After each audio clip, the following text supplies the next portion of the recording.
ഒരുപാട് പേര് പറയുന്നുണ്ടായിരുന്നു റോബിൻ സംഘിയാണ്, ചാണകമാണ്, ചാണകത്തി ചവിട്ടി, ഇതിന്റെയൊക്കെ ആവശ്യം ഉണ്ടായിരുന്നു. അതെന്റെ വ്യക്തിപരമായിട്ടുള്ള ഇഷ്ടമല്ലേ ഞാൻ ആരാ ഇഷ്ടപ്പെടണമെന്ന്. ഈ സെക്കൻഡിൽ ഞാൻ പറയും എനിക്ക് BJP എന്ന് പറഞ്ഞൊരു പാർട്ടിയിൽ അംഗത്വം പോലും ഇല്ല. പക്ഷെ ഞാൻ ഇപ്പൊ പറയുന്നു എനിക്ക് BJP എന്ന് പറഞ്ഞൊരു പാർട്ടിനെ ഇഷ്ടമാണ്. എനിക്ക് ശ്രീ നരേന്ദ്രമോദി സാറിനെ ഇഷ്ടമാണ്. കാരണം പുള്ളിക്കാരൻ one of the powerful person in the world ആണ്, ഒരു പവർഫുൾ ഹ്യൂമൻ ബീങ് ആണ്. എനിക്ക് പുള്ളിക്കാരൻ ഭയങ്കര ഇഷ്ടമാണ്, ഭയങ്കര ഇൻസ്പിറേഷൻ ആണ് പുള്ളിക്കാരൻ. അത് കാരണം എനിക്ക് BJP പാർട്ടിയും ഇഷ്ടമാണ്. എന്തെങ്കിലും പ്രശ്നമുണ്ടോ? അല്ല ഞാൻ ചോദിക്കാം, എന്തെങ്കിലും പ്രശ്നമുണ്ടോ? അതുകൊണ്ട് ഞാൻ അഭിമാനത്തോടെ ഞാൻ പറയും ഞാനൊരു സംഖ്യയാണ്. എന്താ പ്രശ്നം? നിങ്ങൾക്ക് ആക്ച്വലി എന്താ സംഭവം എന്ന് പറയാം, പേടിയാണ്. കാരണം ഇനി BJP ആകണോ, ഇനി കേരളം ഇനി ഭരിച്ചാലോ? അങ്ങനെ ഒരു ദിവസം വരും, അധികം താമസിക്കാതെ വരും. അതിനുള്ള എല്ലാ കാര്യങ്ങളും നിങ്ങൾ തന്നെ ചെയ്ത് വെക്കുന്നുണ്ട്. അപ്പൊ ഞാൻ പറയുന്ന ഒരു കാര്യം എന്ന് വെച്ച് കഴിഞ്ഞാൽ എനിക്ക് BJP പാർട്ടീനെ ഇഷ്ടമാണ്. എന്തെങ്കിലും പ്രശ്നമുണ്ടോ? സംഖ്യയാണ്. എന്തെങ്കിലും പ്രശ്നമുണ്ടോ? അഭിമാനത്തോടെ ഞാൻ പറയുന്നു ഞാൻ സംഖ്യയാണ്.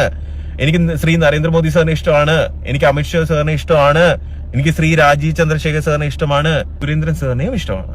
എന്ത് പ്രശ്നമാണ്?